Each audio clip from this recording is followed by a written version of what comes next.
Biologë amator nga Ukraina, Maqedonia dhe Belgjika po eksplorojnë bregdetin shqiptar. Një grup prej 6 personash u zhytën në ujërat e Jonit në zonën e Radhimës për të fotografuar botën në ujore.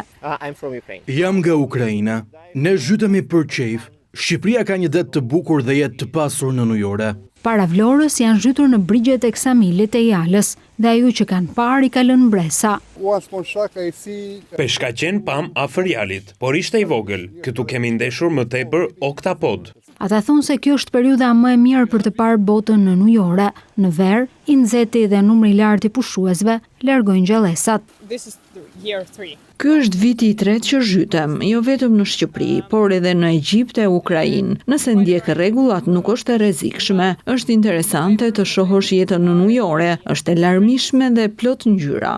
Vendi ynë, sipas tyre, të ofron mundësinë për të eksploruar dhe për shkak të gjallësave të shumta që vitet e fundit kanë krijuar habitatet e tyre në ujërat shqiptare.